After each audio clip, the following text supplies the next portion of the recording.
Hey y'all, Star here, and the Steam controller is finally here and I am so excited. So I was actually originally going to release this video about 2 days ago when the release date and the price, or actually initially the price got leaked and so on, but it's a good thing I waited because officially today at 1:12 p.m., alright, was today Monday, April 27th, Valve has finally said something and is finally showing off and officially announced that the Steam controller will be releasing on May 4th at 1 p.m. or 10 a.m. PT time, which is 1 p.m.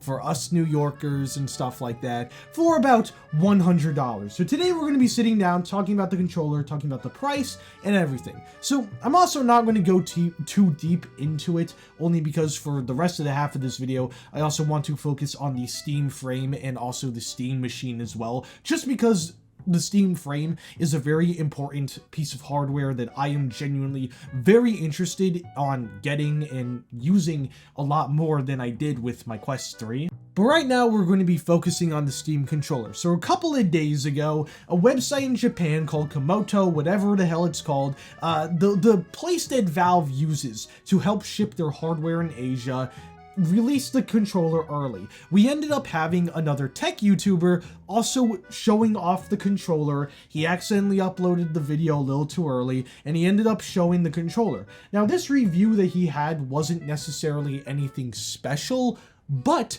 what was interesting about this video is that he, by accident, again uploaded this, but he said that the controller was $99, which basically translates to like $100. But I don't think that personally matters, because I'm just genuinely glad at the end of the day that at least one piece of the Steam hardware is finally releasing after all this time. Now, we initially knew that the hardware and so on was all going to release at once, and that, we were going to get everything a lot earlier this year, but we ended up not getting it because of the whole RAM crisis. And currently, there was a rumor that we are getting very close to the release date of the Steam machine and the Steam frame. And there was also another rumor saying that everything was going to release at once, but because the Steam controller doesn't use RAM, it doesn't look like that Valve has a reason to be sitting on this inventory. We also learned by Gabe Follower and Tyler McVicker that Valve got an entire shipment of these controllers about a few weeks ago, so this is coming from the first batch of everything, and I'm personally just very excited to get my very clean hands on this controller. Just, I don't know what this bit is, but you guys get the point. As I mentioned in the last video that I made about the Steam machine, I'm very excited to get my hands on this. And the controller is really awesome. I think that the only big piece of information that we genuinely learned about it was the price point. And I think that for this price point, it's definitely worth the money, because we've also learned, and we also know at this point, that pro controllers from other companies like Xbox and Sony are like $200 and don't really come with the feature set that, enthusiasts are going to need for the Steam controller, because it already comes with that for literally half the price. And obviously, yes, you can get an 8-bit Go controller, but the Steam controller is kind of just cooler at the end of the day. And the one thing that you could realistically say about the Steam controller is like, oh, it looks big or it looks uncomfortable. But even Linus Tech Tips, who has very small hands because he's like 5'6", is coming out and saying that this was a very comfortable controller to use. I'm sure that Valve has a great idea of what they want to release, what they want to do. And with this only being $25 more than the base DualSense controller, while also being able to do everything but like one thing with the trigger Havocs or whatever with it, is awesome, and it's fully customizable as well. Valve has put out 3D printed materials for it, like the design and everything, so you could 3D print what you want. They plan on going with iFixit to be able to supply replacement parts and so on for this product. Valve is genuinely very interested in releasing this controller, and I think it's awesome that we are finally getting this controller after all of these months. I don't think that they should have waited this long, but the entire idea and strategy was to release everything at once, as well as saving a good chunk of the controllers for the Steam machine. Now, I personally don't know what else I could talk about when it comes to the controller, but if we move on to something like the Steam machine and the Steam frame, if we just take a look at the Steam machine, so a bunch of articles came out recently as well from a good chunk of people from Valve and a lot of Valve leakers on two different things. One, making sure that the price point of the Steam machine is between $650 and $750, proving so fuck everybody who dissed me in my last video about the Steam machine, because guess who was right?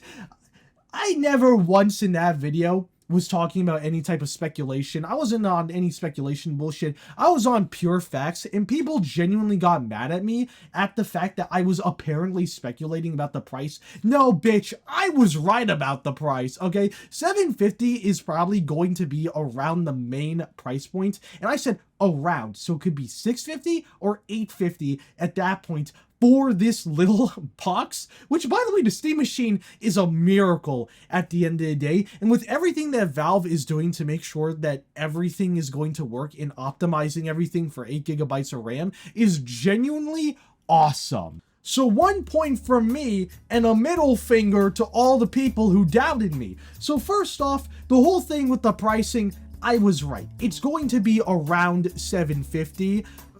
Take that part with a grain of salt, because it could be $650 or it could be $850. Now, one of the other main rumors that a lot of people are talking about, specifically about the machine and even the frame, is the fact that Valve is thinking of taking a loss on the RAM, because, I mean, obviously they're going to make that money back through Steam, all right? It's so stupid to think that businesses are going to buy the Steam machine up. No, gamers, enthusiasts, and people who want to get into gaming but want it to be easy are the ones who are going to be buying the Steam machine, not major corporations, not companies, because these companies could go on places like Woot or go speak to the manufacturer like Dell and get a major discount in bulk off of office computers. There isn't a reason for them to buy the Steam machine, especially when mini PCs are around the same price or sometimes even cheaper, because they don't need that power. And even if they need that power for servers or for big beefy computers, they're going to go out of their way to buy 4090s, to buy RTX 6000 Blackwell workstation GPUs. They aren't buying the Steam machine. So anybody who else, who has said that is also pretty much a retard at the end of the day. But just in general, because this controller is releasing in Valve, I think it would be a smart move for them to just have some type of subsidized loss. Now, the main thing that I am interested in is the Steam frame. Now, I already have 4 computers, so I don't need the Steam machine, and even then, I hook up my server PC up to my TV so me and my boys could just play games on there, because, I mean, what reason do I need a 5th computer for, or something like that, when I already have, like, 4 different things that can play games and a bunch of consoles? Like, come on, guys, it's a stupid, thing to think about at the end of the day, and I'd rather save that Steam machine for a person who I know is going to use it more than me. But when it specifically comes to, I don't know, the Steam frame, that is something that I am mostly excited for, just because I gave my friend Neo, shout out to Neo by the way, my Quest 3 headset for Christmas back in 25, because the Quest 3 is a terrible fucking headset, and I'm not going to accept any Quest 3 glaze. Yes, do I admit that it's a pretty decent headset for $500, but the software on PC and the OS that's running is just genuinely terrible, and I'm not going to pretend as if it's not. I'd rather have a donkey chew on my foreskin and rip it off than ever use a Quest headset ever again, because the PC software would constantly break, constantly delete itself. I had to do a whole thing in the files to configure it just to make it better. It sometimes doesn't even recognize the headset or connect to the headset, so you have to restart the entire app. You have to re-download the entire app. You have to repair the app.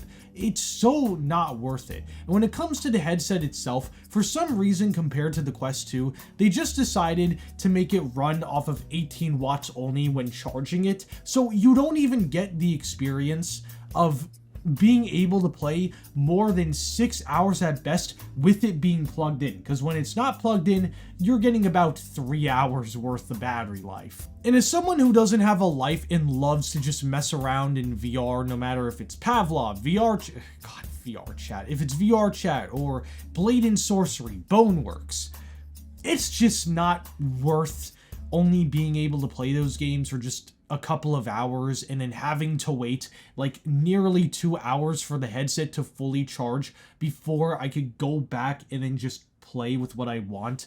And there's no excuse for them not to do it, because the Quest 2 is literally fine whenever it's plugged in and indefinitely charges, meaning that you could just play for however long you may want. Additionally, after they updated the OS around late 2025 to the new UI is genuinely terrible. I can't get to where I want to, and for some reason, out of nowhere, I started having insane issues with the headset just tracking my position. It would either think I was too tall or too small, and then every time I had to boot up the headset, I would constantly have to be redrawing my floor space, reconfiguring my height, okay? It was one of the most annoying things of all time, and I'm not going to pretend as if it wasn't fucking terrible. I even went as far as to reset the entire headset, just because I thought it was a genuine software issue. But no, it just kept going on and on and on. And after the Steam frame was announced, I just didn't want to deal with the Quest 3 anymore. So I gave it to Neo for Christmas, because I knew that at this point, I don't like the Quest, and he's going to be driving in VR significantly more than me, okay? So I gave it to him, he's happy with it, we have no complaints, okay? Now when it comes to the Steam frame specifically, there's a lot of things to like about it that a lot of tech reviewers and a lot of people from Valve have actually made a comment on. So we're going to get indefinitely plays. It's going to be just like the Valve Index, but significantly more upgraded, standalone. Will I still be using a wire to kind of plug in the headset to keep playing? Yeah. Also, hot take, I think you're a pussy if you don't like a wire on your headset. If you're genuinely bothered by a wire, when you're stronger than a little wire that you could pull around, you're kind of just a loser. So sorry to burst your bubble and call you out on it, but it's just sad to see.